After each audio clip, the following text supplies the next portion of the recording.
Got lots of wind today. Been howling. What's happening? It's right at 5 p.m. Sorry about the wind noise. I don't have a sock for this thing. I spent the last hour. Hi, rabbit. Let me get in the shop so the wind noise isn't so bad. Spent the last hour on a bunch of different phone calls. Everybody just going nuts, needing service and help. Got a gentleman over in Cowan that has, hello Wobbin. Gentleman over in Cowan has a farm, and 2 of his 3 fertilizer pump engines are inoperative. One's a Honda, one's a Briggs.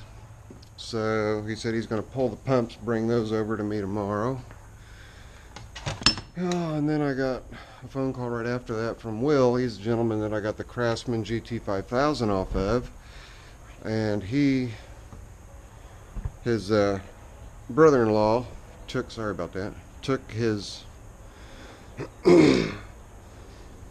Simplicity over to get repaired at some brick and mortar shop, and they gave him this big runaround that he needs this, he needs that, he needs the other thing for his 23 horse Vanguard. And I'm not believing it, and he's not believing it, so he's going to bring that over tomorrow for me to take a look at. And I love Vanguards. I like Vanguards real well. Mr. Dougal's, and I took Mr. Dougal's, that little plate. He said he just found it, thought that I'd like it, and he's right, I do. So that wound up going right over here in my lighter case, which I thought looked pretty cool. So that's there. I actually took today off. I didn't do anything today. Well, it was a nice surprise. I had to run into town, do a little bit of shopping. Forgot a couple things, but that's kind of par for the course for me. But this came in, and it's got some weight to it. And this one actually didn't have to travel too far. It came from Decatur from Shawn.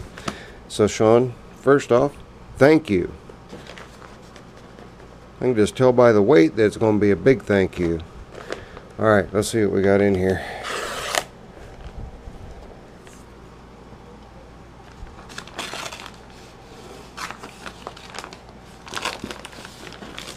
Got a license plate. Oh, Purdue Plate. Awesome. Alright. Zippo, as a fellow Hoosier, I knew that a regular Indiana plate would not do. So here's one that's a little different. The wrench came from his grandfather's tools. Thanks for all your videos, Shawn. You guys see that? Got a Purdue University tag. Awesome. Yeah, I'll get that put up. Yeah, buddy. Cool. Yep, I like my different plates, and I don't care if it's multiple states, but them just being different. And that's my first Purdue plate. So thank you very much for that, Shawn. And you just told on yourself because I didn't reach in the bag yet, but there's a wrench in there, so let's see what kind of wrench we got. Well, that feels kind of unusual. Holy cow, wow, yeah. Look at this. I believe that would have been a pipe fitter's wrench. And you know what's funny? Right here it says SF on it. That might be a 5. But I'm going to call it an SF. Those are my initials, Shawn Falls. That's cool. It's got a hammer on the end of it too. Whoops. Got a hammer on the end of it too. I forgot to turn the light on. You guys probably can't see real great. Hang on. That didn't add a lot of light to the subject, but that's a neat old wrench. That'll make a nice wall hanger. Really nice wall hanger. Oh, it's been used pretty hard because it's got itself a good little bend in it. I don't know if you guys can see that. But that makes sense. We used to use our tools hard back in the day. I think it's really neat. It's got the hammer end on it there. Sweet. Well, Shawn, thank you very, very much. And yes, being fellow Hoosiers, we have, you know as well as I do, we've got all kinds of plates available. There's like 40 or 50 plates available for Indiana. It's kind of crazy. But I'll just put a little bit of baling wire around that and get that thing hung up in the shop, as well as the plate. Awesome. Shawn, thank you very, very much, buddy.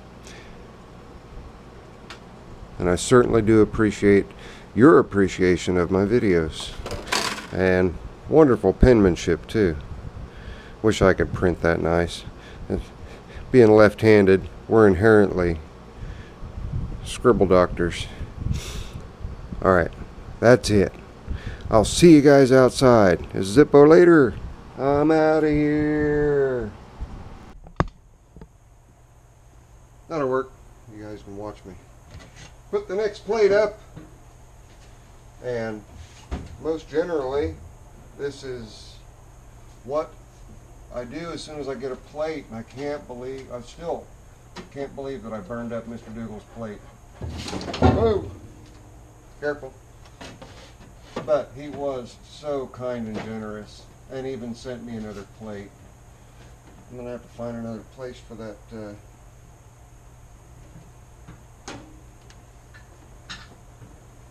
we go. I gotta find another place for that saw hanging there, huh?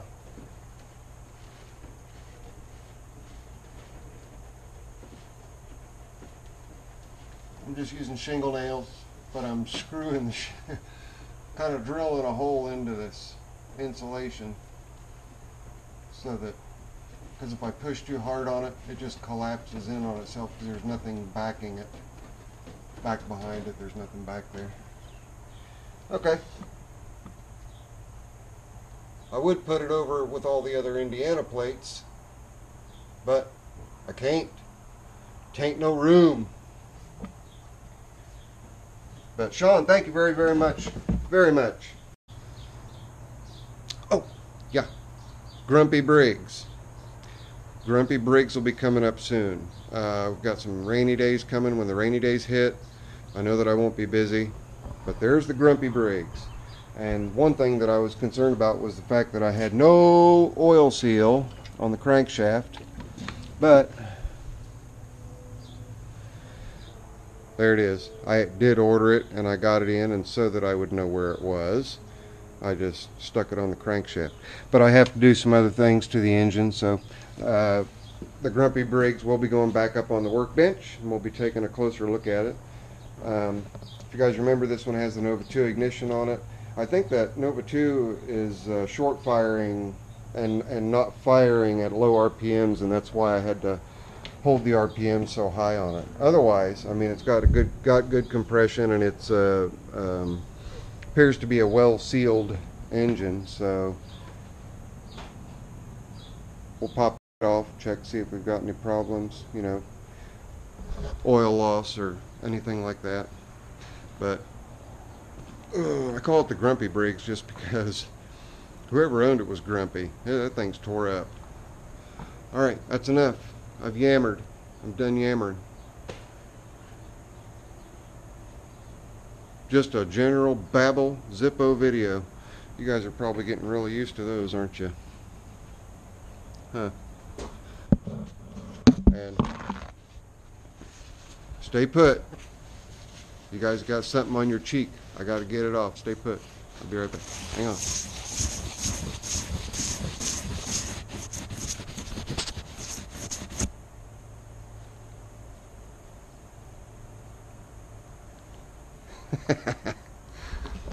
My lens was dirty. I don't like a dirty lens. Alright. That's it. That's enough. I will definitely catch you guys on the next one. Again, Shawn, thank you very, very much for the Purdue Plate and for your grandfather's tool. It will get hung up with this stuff up here, post haste, and if the old memory works, I'll show you where I hang it up. You saw that I got your plate hung up already, and I already said I needed to find another place for that saw. And I had a request to see my tractor's in action. I did show the old Squire here out in the garden, grunting through, pushing that big wood pile of branches. Ugly Alice is going to have quite a bit of work to do. With my tiller drive, I will have the tiller on Ugly Alice. I will have the plow on the old Squire. So I will be sure to break out the camera and let you guys see me tilling up, turning up and tilling up the garden before I get everything planted.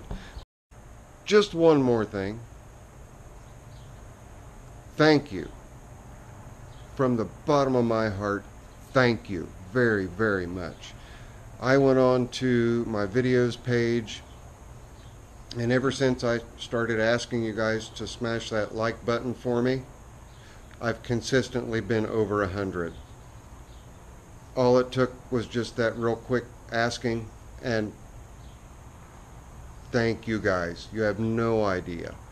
And I posted a short little video clip at the tail end of a video, I believe, or at the beginning, or what have. Anyway, posted about how it helps. Doesn't directly help with revenue, but it helps. And I'm just going to keep talking because I've had 2 questions about oil. I'm going to explain about oil. This is non-detergent oil. Why would you want to use non-detergent versus detergent, and in what situations do you want to use detergent versus non-detergent? First, the word detergent should have never been introduced into the names of these oils, because it's not a detergent. It doesn't clean. All that happens is, in a detergent, quote-unquote detergent engine, is it traps the particulates so that they can travel through an oil filter. Non-detergent, in engines that do not have an oil filter, which is all of my engines, non-detergent, which doesn't have the additives in it to suspend the particulates, lets the particulates fall to the bottom of the oil pan, where they stay safely out of harm's way and where they won't tear anything up in your engines.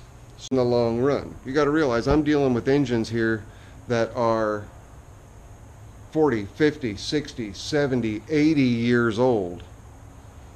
I don't want to run a detergent oil in these engines and have the particulates in these old engines floating around inside the engine and running the risk of causing accelerated wear to the components inside the engine. Dirty oil. That's all I got to say about that. Alright gang, again, this is your friendly neighborhood Zippo. Sorry this was so long-winded. At least I did put some semi-interesting information on the tail end of it. And like I said, I will be doing videos using the implements as requested. So that's it. Friendly neighborhood Zippo. See you guys on the next one.